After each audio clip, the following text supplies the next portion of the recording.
حضرت علی کے بارے میں اللہ کے نبی نے فرمایا من کنت مولاہ فعلی مولاہ، جس کا میں مولا ہوں علی اس کا مولا ہے۔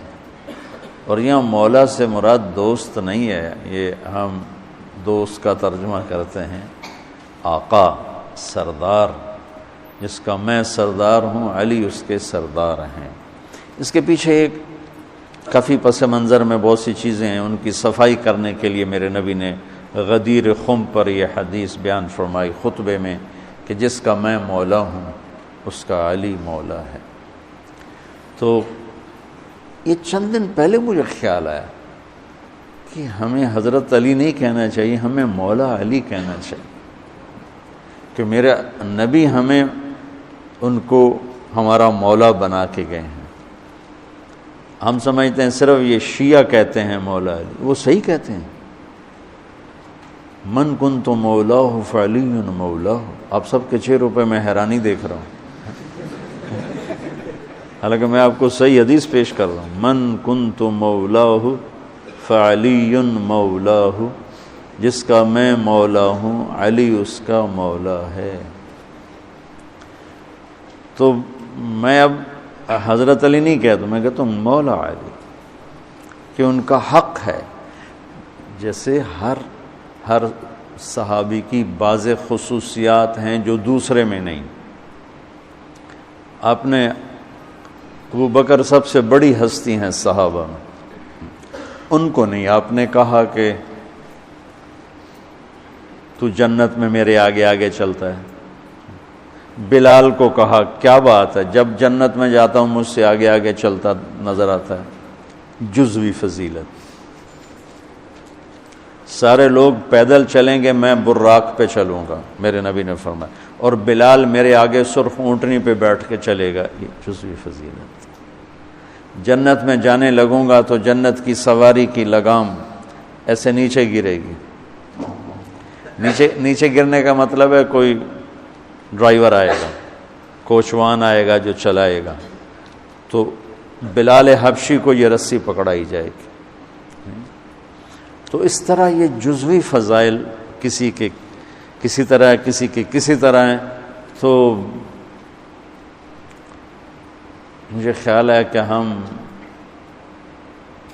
اہل البیت کے حق میں بڑی کوتاہی کرتے ہیں، بہت کوتاہی کرتے ہیں۔ ہم اللہ کے نبی کی اولاد کے تذکرے نہیں کرتے، اس سے ان سے محبت کی گرمی بھی نہیں پیدا ہوتی۔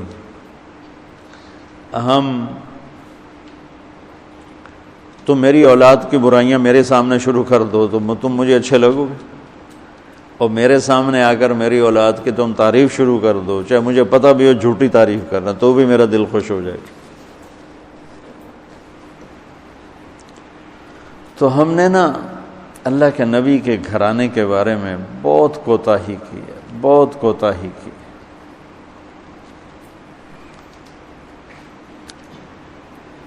تو میں تم سنتے رہتے ہو، میرے ہر بیان میں اہل بیت کا تذکرہ ہوتا، اور یہ میرا ایمان ہے کہ یہ میری بخشش کا بہت بڑا وسیلہ ہے اگر اللہ کے ہاں قبول ہوگی۔ ریاکاری میں مردود ہو گیا تو وہ تو الگ بات ہے، اور جو اس کا ہر فیصلہ حق ہے، لیکن اگر میرے اللہ نے قبول فرمایا تو میرے بیانوں میں میری سب سے بڑی متاع میرے نبی کے گھر کا تذکرہ ہے۔